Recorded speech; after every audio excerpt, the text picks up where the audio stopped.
রাজধানী মস্কো থেকে ৪৫ মিনিটের আকাশ যাত্রার পর আরও ১.৫ ঘন্টার সড়কপথ পেরিয়ে ভরোনেজ। সেখান থেকে আরও খানিকটা এগিয়ে নিউক্লিয়ার বিদ্যুৎ কেন্দ্রের জন্য গড়ে উঠেছে নতুন এলাকা, যেখানে ১৯৫৭ সাল থেকে কাজ করে বিশ্বের প্রথম পারমাণবিক বিদ্যুৎ কেন্দ্র গড়ে তোলে রাশিয়া।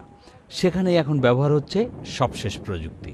আমার পিছনে যে দুটি বড় টাওয়ার দেখা যাচ্ছে, এই দুটি বড় টাওয়ারই আসলে কুলিং টাওয়ার। এখানেই বিদ্যুৎ উৎপাদন হয় না, বিদ্যুৎ উৎপাদন হয় এর পাশে যে দুটি আলাদা ধরনের স্থাপনা দেখা যাচ্ছে, ওই স্থাপনাতেই আছে আসলে দুটি রিঅ্যাক্টর।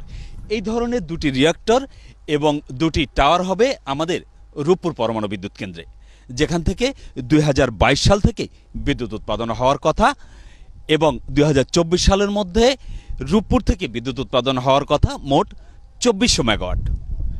রূপপুরে বসানো হচ্ছে সবশেষ প্রযুক্তি VVER ১২০০। এর প্রতি রিঅ্যাক্টর থেকে উৎপাদন হবে ১২০০ megawatt. Поколение 3+, он так и называется. Общее название поколение 3+. Да. As I know, Bangladesh will be designed a 3+ power plant. রাশিয়ার পারমাণবিক প্রযুক্তিবিদরা দাবি করেন ৯ মাত্রার ভূমিকম্প হলেও তেজস্ক্রিয়তা ছড়াবে না এই নতুন প্রযুক্তি।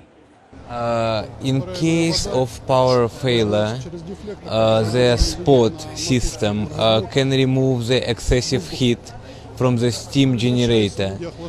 It can do it on an unlimited period of time because it doesn't need any electricity or power supply.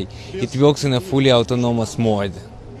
নবভরোনেজ পারমাণবিক বিদ্যুৎ কেন্দ্রের প্রথম প্রযুক্তি ব্যবহার পর থেকে প্রযুক্তির উন্নয়নের সঙ্গে সঙ্গে বিদ্যুৎ কেন্দ্রের সংখ্যা এবং উৎপাদন ক্ষমতা দুই বেড়েছে। এই পারমাণবিক বিদ্যুৎ কেন্দ্রের চারপাশের ১০ কিলোমিটারের মধ্যে বাস করেন প্রায় ৫৫,০০০ মানুষ।